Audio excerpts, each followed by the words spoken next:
Olá, terceira fase, como vocês estão? Espero que bem. Então, vamos continuar com as nossas aulas de saúde da mulher e hoje a gente vai falar de puerpério patológico. Ele é uma continuidade da aula que vocês já tiveram com a professora Patrícia, que foi o puerpério fisiológico, as alterações comuns, né, dentro da fisiologia que acontece. Então, hoje a gente vai estudar o que pode acontecer de patológico nessa fase, né, pós-parto da mulher. Então, vamos lá. Então, vocês já sabem, né, o que vai acontecer fisiologicamente falando de alterações do puerpério. E nessa aula de hoje a gente vai falar das principais alterações patológicas no puerpério. São aquelas alterações que precisam de intervenção para que não tenha uma complicação. Uma dessas complicações, né, que pode acontecer no puerpério é a hemorragia puerperal. Vocês já estudaram lá na aula com a professora Patrícia, né, que é normal, né, que a mulher tenha essa loquiação, né, a perda do sangue, né, após o parto. Quando que ele é patológico? Quando esse volume de sangue é muito maior, né, o que pode trazer complicações para a mulher. Então, a hemorragia puerperal, também chamada de hemorragia pós-parto, HPP, está relacionada à alta taxa de mortalidade materna, né? Então, se não feita uma intervenção no tempo correto e de forma correta, essa mulher pode vir a morrer. É definida como a perda, né, de 500 ml ou mais de sangue pelo trato genital no puerpério. Então, é bastante sangue. Por isso que vocês aprenderam que tem que estar sempre verificando nessa perda sanguínea, né?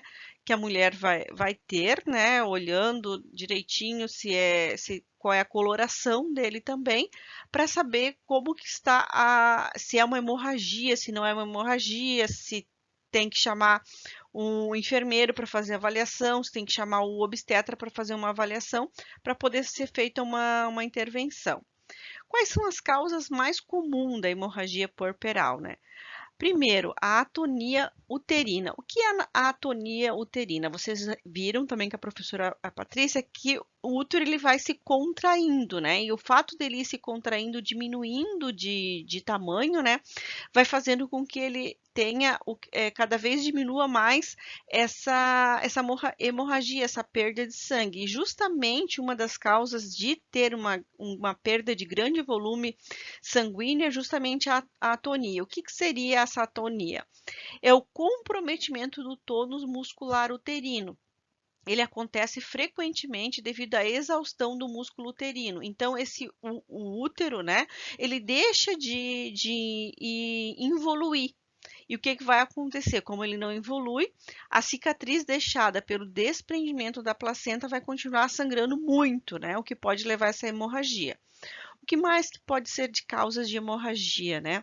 Lacerações no canal do parto, principalmente, retenção da placenta, rotura, né, uterina e restos placentários dentro do útero. Essas são as principais causas da hemorragia puerperal. Outra problema, né, que pode acontecer com a mulher no puerpério é a infecção puerperal. O que é a infecção puerperal? Ela é localizada nos órgãos genitais ocorrendo após o parto ou um aborto. Ela identifica-se nas seguintes manifestações, né? Então, a gente tem que verificar os sinais vitais dessa puérpera para estar identificando os sinais de infecção puerperal também. Então, se ela apresentar hipertermia de 38 ou mais, né, nas primeiras 24 horas após o parto, por pelo menos 2 dias dentre os 10 primeiros dias de puerpério, é um sinal de alerta que pode ser uma infecção. Ela pode apresentar também dor abdominal, dor pélvica, né? Uma loquiação fétida, então o sangue, né? Os lóquios, né? Ele pode apresentar um cheiro ruim, purulento, com fluxo ausente ou aumentado de sangue, né? Quando você vai fazer a palpação uterina para saber a altura, né? Essa mulher ela vai relatar dor. O útero ele pode estar involuindo e hipotônico, que a gente já viu no slide anterior, né? Que esse útero deixa de involuir. Pode ter também o quê? Problemas com a incisão cirúrgica ou com a sutura perineal. O que que a gente tem que observar? Quando a gente for fazer o exame físico dessa mulher, dessa puérpera, olhar como que está a cicatrização da cesárea dela, da sutura lá do períneo, né? Se tem algum sinal de infecção, vermelhidão, calor no local, saída de alguma secreção purulenta, que pode ser sinais de alguma infecção também. A causa mais comum é que se origina no aparelho genital após o parto recente. O agente etiológico frequentemente identificado para estar causando essa infecção puerperal é a bactéria Escherichia coli, a E. coli, né?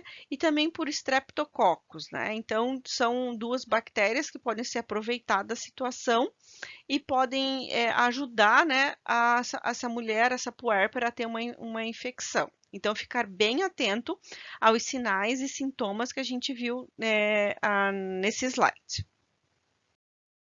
Quais são os principais fatores de risco para essa puérpera desenvolver uma infecção puerperal? Primeiro, ruptura prematura das membranas. Vocês também já viram em outras aulas, né, que existe o tempo certo para que rompa, né, as membranas para que aconteça o parto. Um trabalho de parto prolongado também pode fazer com que essa mulher tenha uma infecção.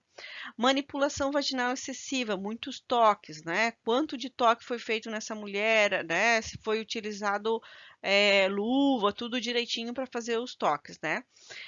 Más condições de asepsia, problemas de higiene também, debilidade imunológica dessa parturiente, dessa puérpera, né? Desnutrição, e o contrário também pode causar uma infecção puerperal, né? Que é a obesidade. Quando vocês fizerem o estágio, ou agora nessa quarentena, se vocês quiserem buscar mais informações, deem uma olhada em complicações na cesárea de mulheres obesas, né? É bem difícil a cicatrização, às vezes, na cesárea, principalmente, né?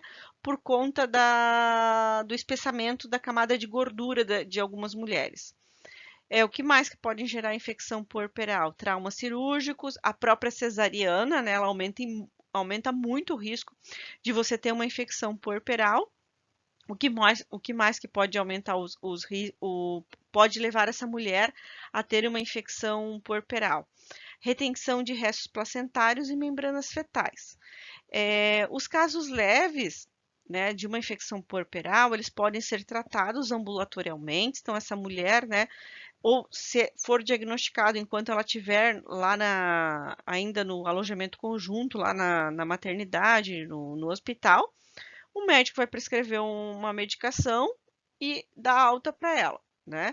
Se for uma infecção mais grave, na maioria das vezes ela vai continuar internada, né, recebendo o tratamento hospitalar. Porém, se essa mulher for para casa, né, e começar a sentir esses sintomas, né, que a gente viu aqui nessa aula, ela deve retornar na maternidade, no hospital onde ela teve o parto, né, para uma consulta médica para ser feito a prescrição do tratamento.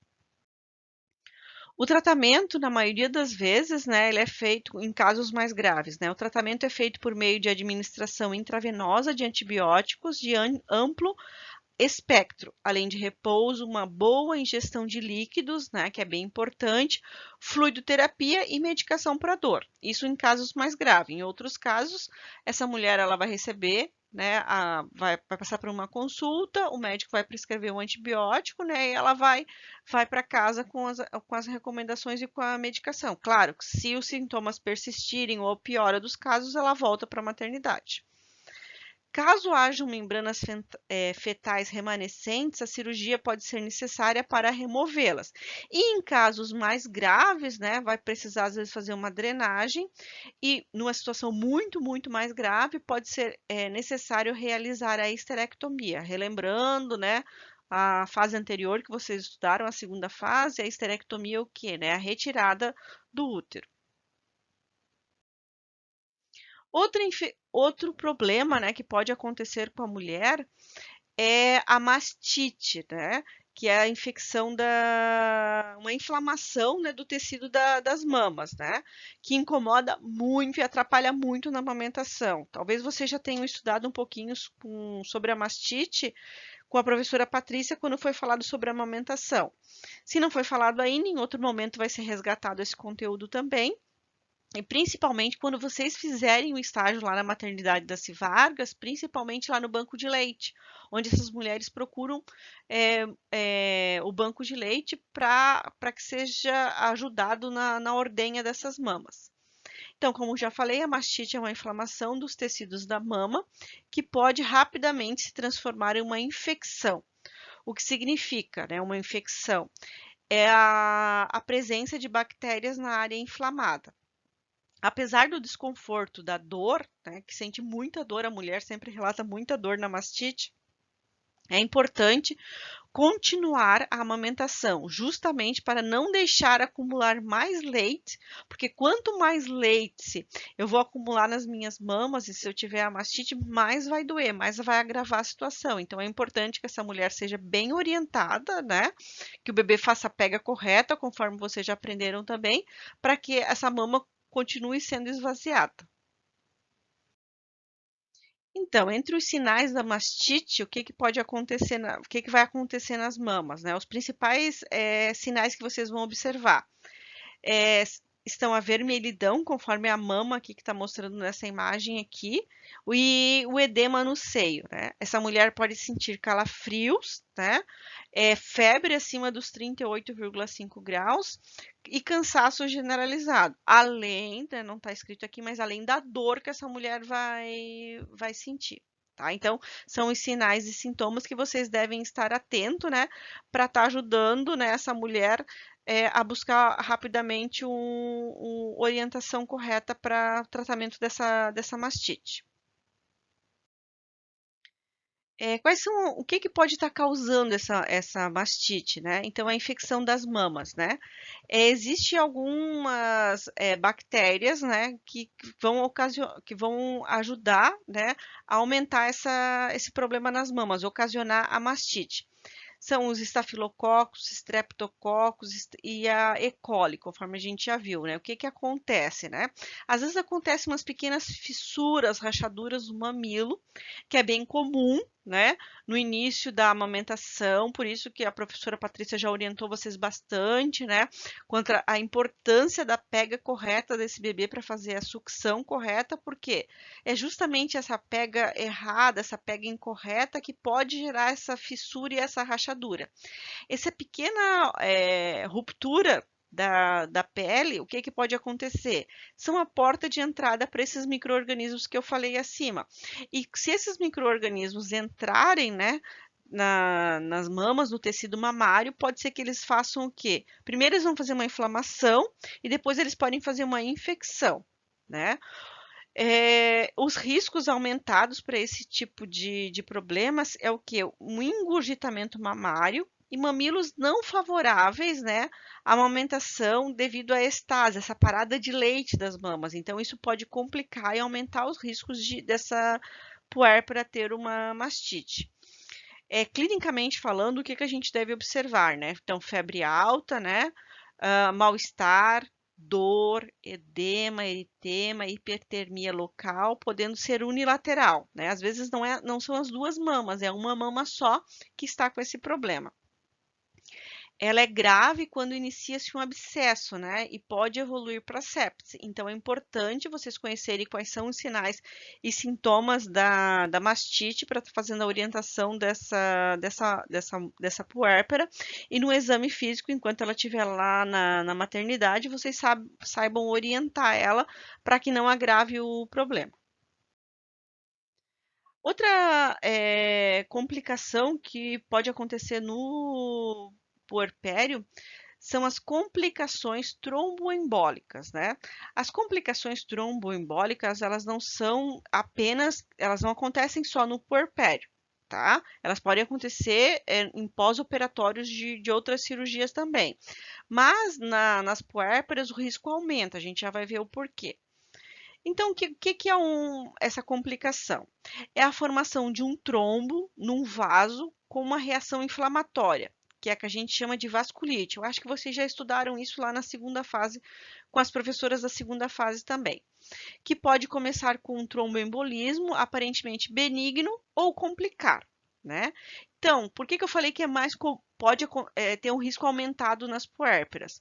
Conforme vocês já viram na gravidez também, a gente faz o quê? A gente retém mais líquido, principalmente nos membros inferiores, né? Então, a gravidez aumenta o risco pela elevação dos fatores de coagulação, né, e da tríade de Virchow, que é o quê? Estase, lesão vascular e hipercoagulabilidade, né? Que são fatores que vão aumentar os riscos de você formar um trombo, né? Ela é agravada pela não deambulação no pós-parto, por quê? Né, às vezes a mulher, né, principalmente na cesárea, ela tem que ficar, né, depois do parto, né, algumas horas em repouso e vai fazer o quê? Vai fazer com que tenha essa estase sanguínea nos membros inferiores, né? Fazendo com que aconteça, né, esse trombo, né? E esse trombo, vocês sabem, já viram também lá na segunda fase, o que pode acontecer. Então, como eu já falei, o risco de uma complicação tromboembólica é maior na cesariana. Então, continuando falando das complicações tromboembólicas, né? Aqui nesse slide a gente tem uma imagem, né? Do que é uma trombose venosa profunda, a TVP, né? Observem essa imagem, né? Como que vocês vão visualizar lá no estágio ou mesmo depois de formados, né? Como que é a clínica da trombose, né? Então, geralmente é um edema unilateral, apresenta hiperemia e dor do membro afetado, tá? Aqui na imagem, né? Observem bem a característica, né? Do membro aqui. Os fatores de risco. Deambulação tardia, história anterior de varizes, a obesidade, né, que eu já comentei anteriormente, né, ela é um fator de risco para a gestação e para o puerpério, idade materna acima de 35 anos, diabetes e a cesariana são os principais fatores de risco para você ter uma complicação tromboembólica. Digo a puérpera. Tratamento. Como que é feito o tratamento? Geralmente com prescrição de anti-inflamatórios, principalmente ibuprofeno, repouso e elevação do membro. Meias elásticas de compressão também podem ser prescritas em alguns casos. Pode ser feito também a prescrição de terapia de anticoagulante, como por exemplo heparina, varfarina, e solicitado exames de contagem de plaquetas. Quais são os cuidados? Os principais cuidados é monitorizar sangramentos mínimos, né, como petequias e púrpuras no membro afetado. Bem, agora a gente vai dar continuidade, né, ao nosso puerpério patológico. A gente vai falar da saúde mental no puerpério, né? Quem já não ouviu, depressão pós-parto, ela teve uma recaída, né, no puerpério, ela teve uma recaída no resguardo, né, que são termos populares, né? Então tem a ver com a saúde mental dessa puérpera. Então já é de conhecimento, né, que no puerpério ocorrem mudanças bruscas, né, nos níveis dos hormônios gonadais, nos níveis de ocitocina e no eixo hipotálamo hipófise adrenal, que estão relacionados ao sistema neurotransmissor, muito importante para o nosso equilíbrio emocional. Além das alterações biológicas, né, a transição para a maternidade ela é marcada por mudanças psicológicas e sociais. Quem já passou por uma gestação e por um puerpério, por um pós-parto, né, sabem quanto são significativas essas mudanças na vida da mulher. No puerpério, há necessidade de reorganização social, adaptação a um novo papel. A mulher tem um súbito aumento de responsabilidade por se tornar referência de uma pessoa indefesa, sob privação de sono, isolamento social e outras alterações que essa mulher pode ter também. Além disso, é preciso reestruturação da sua sexualidade, da imagem corporal, da identidade feminina, né? A mulher vai ficar um tempo sem trabalhar, vai ficar dentro de casa, vai ficar exclusivamente, né, para o cuidado desse novo ser, desse novo indivíduo, esse novo membro da família, né? Então, ela vai precisar se reorganizar completamente. Então, é nessa reorganização que pode acontecer, né, a depressão pós-parto. Ela é bem comum, né, acontecer e muitos de vocês já conheceram alguém que teve algum sintoma leve ou mais grave no pós-parto. Então, o que que é a depressão pós-parto? É qualquer episódio depressivo que ocorra nos meses, né, que seguem ao nascimento do bebê. Há estudos, né, que consideram de 2 meses, 3 meses, 6 meses e até um ano, né, que pode acontecer a depressão pós-parto, né? Então, pode ser logo depois do nascimento ou pode ser alguns meses depois do nascimento que a mulher pode ter uma depressão. Geralmente, o quadro ele inicia-se entre 2 semanas até 3 meses após o parto, né? Isso é a grande maioria se enquadra nisso, mas como a gente já viu anteriormente, pode acontecer, né, essa depressão mais para frente, passados 6 meses, por exemplo, depois do parto, essa mulher vem apresentar os sintomas, né? O que que pode acontecer? Ocorre humor deprimido, perda de prazer e interesse nas atividades, alteração do peso, que pode ser pelo aumento do apetite ou diminuição do apetite, alteração do sono, né? Geralmente a gente dorme bem menos do que a gente estava acostumado a dormir na gestação, agitação ou retardo psicomotor, sensação de fadiga, né? Aquele cansaço constante que essa puérpera vai ter, sentimento de inutilidade ou algum sentimento de culpa, né?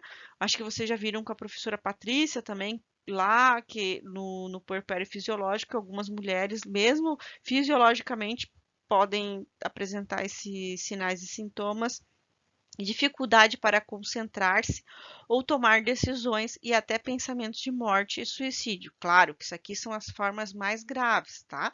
A gente vai ver diferentes níveis de depressão que as puérperas podem ter. Quais são os fatores, né, que estão associados a essa DPP, essa depressão pós-parto, né? Então, os fatores de risco fortemente associados à DPP são história pessoal de depressão, né?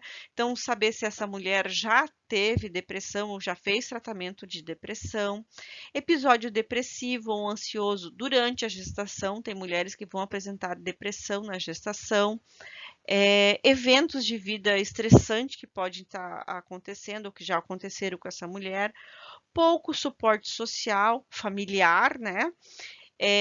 Pouco suporte financeiro, né? O lado financeiro pesa bastante também. Relacionamento conjugal conflituoso também é outro fator que está fortemente associado à depressão pós-parto. Outros prováveis fatores de risco são história familiar de transtornos psiquiátricos, episódios de maternity blues, que vocês já estudaram com a professora Patrícia também, características de personalidade, padrões de cognição negativos e baixa autoestima, né? Então, são fatores que também podem estar ligados à depressão pós-parto. Também estão associados, por exemplo, se essa mulher passou por alguma complicação obstétrica, pode também estar ajudando ela a ter essa depressão. Um parto prematuro, esse bebê, né, está lá na UTI, ou ficou na UTI, ou aconteceu alguma coisa com esse bebê, né, pode ser um fator para ajudar essa mulher a ter uma depressão. Fatores culturais, história de abuso sexual ou de relação conflituosa com a mãe ou uma gravidez não desejada. Então, são N fatores que podem estar ligados à depressão pós-parto. Então, aqui a gente tem alguns, eu elenquei as principais alterações, né, que podem estar atrapalhando na saúde mental da puérpera, né? Amamentação, né? Todo mundo, a gente fala muito da amamentação, quanto que ela é importante para a puérpera, quanto que ela é importante para o bebê, mas ela traz algumas angústias para a puérpera, né? Então a gente sempre que possível fazer um bom pré-natal, fazer uma boa orientação durante o pré-natal para essa gestante, para evitar problemas depois lá no puerpério com a amamentação.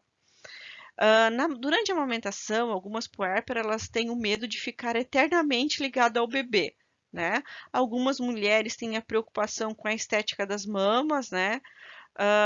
Outras mulheres têm preocupação: será que o meu leite é suficiente? Será que eu estou conseguindo atender as necessidades do meu filho? O meu leite, será que é bom, é suficiente, né?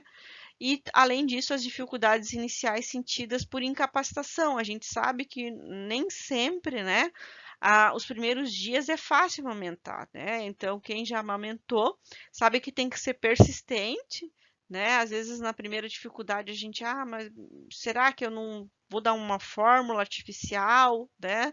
Então, não, né? Vamos primeiro, né, tentar várias vezes buscar orientação. Eu não consigo em casa, procura um profissional de saúde. Aqui em Joinville, a gente tem o Banco de Leite da Maternidade da Civargas, que faz um trabalho maravilhoso, né? Então, é importante a gente estar fazendo essa orientação para a mulher, né?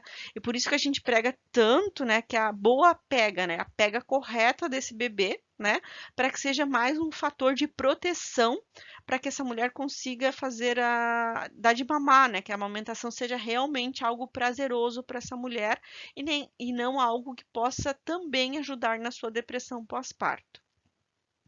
Outro fator, né, o puerpério do companheiro. Ele pode se sentir participante, ativo ou completamente excluído, né? Então, como que é essa relação da puérpera com o seu companheiro, né? Ele ajuda ela nos cuidados com o bebê, nas tarefas com a casa, né? Essa mulher, ela deixa que esse companheiro se aproxime dela, do bebê e auxilie com os cuidados, né? E tudo isso tem que ser observado, né, e orientado.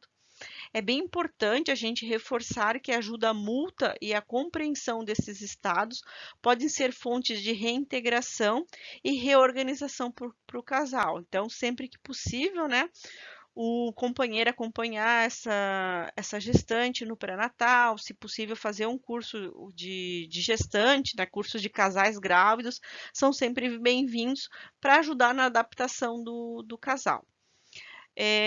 Outro fator, né, que pode também contribuir para a depressão pós-parto é se o casal tem outros filhos.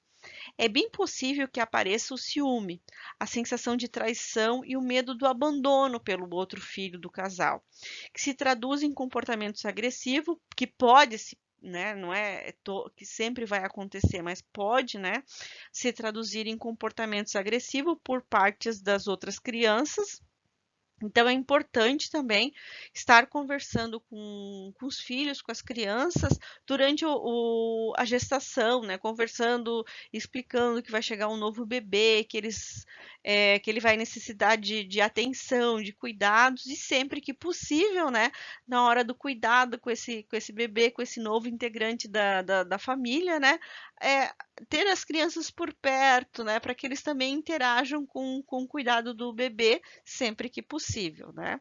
Então, a necessidade de rearranjos na relação familiar. Então, tá sempre conversando com os demais filhos, assim, para que eles entendam que naquele momento o bebê precisa de mais atenção, mais cuidados também, mas que eles são tão importantes para o papai, para a mamãe, como o novo bebê que acabou de chegar no lar. No campo da sexualidade, né, também é outro fator que pode estar ajudando essa mulher a ter uma depressão pós-parto, né?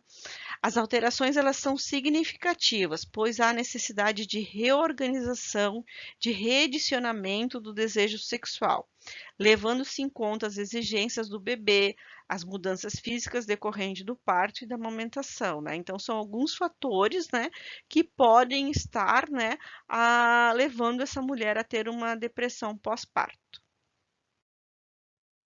Aqui eu trouxe um quadro, um resumo, né, que vai trazer diferentes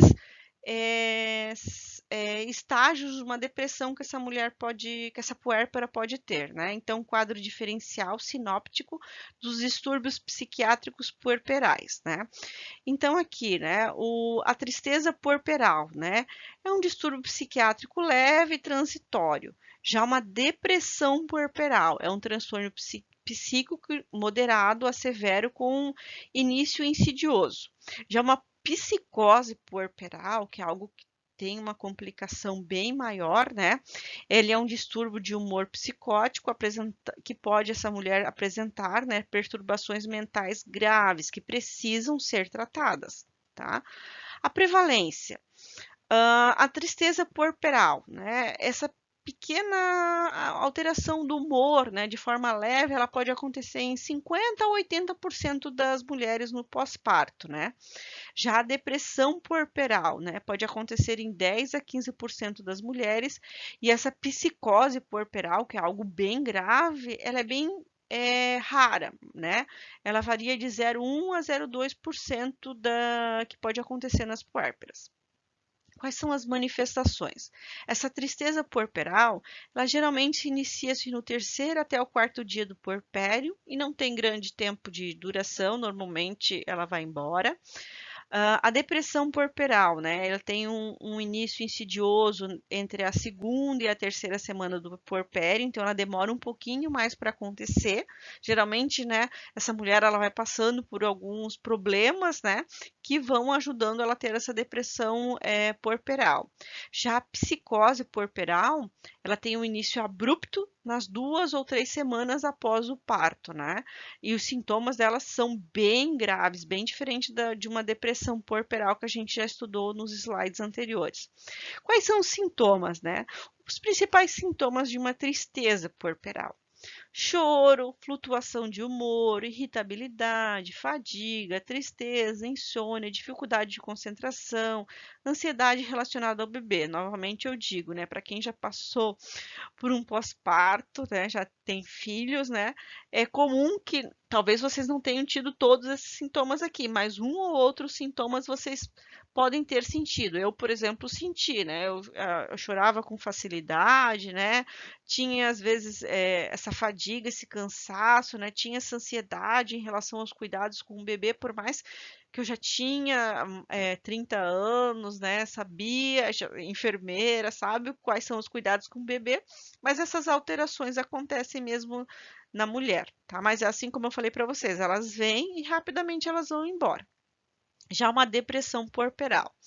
Essa mulher ela pode apresentar tristeza, choro fácil, desalento, abatimento, labilidade, pode apresentar anorexia, náuseas, distúrbios do sono, insônia inicial e pesadelo, ideias suicidas, perda do interesse sexual, tá? Então, ela é um pouco mais grave, né, e precisa de tratamento. E a psicose puerperal? Ela pode apresentar essa mulher confusão mental, agitação psicomotora, angústia, insônia, evoluindo para formas maníacas, melancólicas ou até mesmo catatônicas. Que essa mulher, então, ela precisa urgentemente de um acompanhamento tanto do obstetra, que também vai encaminhar para um psiquiatra para começar a fazer um tratamento. O curso e o prognóstico, né, dessa tristeza, dessa depressão e dessa psicose. Então, a tristeza, como eu falei para vocês, ela tem uma remissão espontânea de 1 a 10 dias, então, normalmente ela vem e vai embora sozinha de uma forma rápida.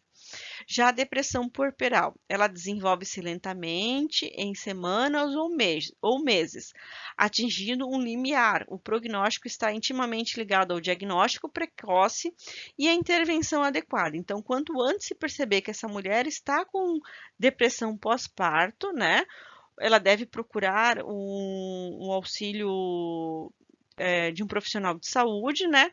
Se essa mulher não procurar sozinha, algum familiar ou um amigo, uma amiga mais próxima deve estar incentivando que ela procure um profissional de saúde para fazer o tratamento, porque normalmente assim, quanto mais a gente espera para tratar uma depressão, mais tempo a gente vai tratar e mais consequências ela pode ter. Já a psicose puerperal, ela precisa de intervenção imediata, tá? Por quê? Ela pode evoluir mais tarde para uma depressão bem grave e o prognóstico depende da identificação precoce e intervenção do quadro, né? Então, essa mulher, ela vai com certeza ter que tomar uma medicação para ajudar na melhora do quadro dela. Claro, mas não são vocês sozinhos que vão conseguir fazer o diagnóstico, né? Ah, é só uma tristeza, ah, é uma depressão, ah, essa mulher tá com uma psicose, tá maluca, né? Então precisa do acompanhamento, né, de um profissional de saúde, essa mulher, e fazer a consulta do puerpério, né? Tá falando dos seus sentimentos, né? E, se necessário, o obstetra, né, vai fazer o encaminhamento para um psicólogo, para um psiquiatra e prescrever a medicação para essa mulher fazer uso se for necessário. Aqui tem algumas referências, né, que foram utilizadas para fazer essa aula, né? E depois no nosso bate-papo online, né, a gente vai tirar as dúvidas dessa aula.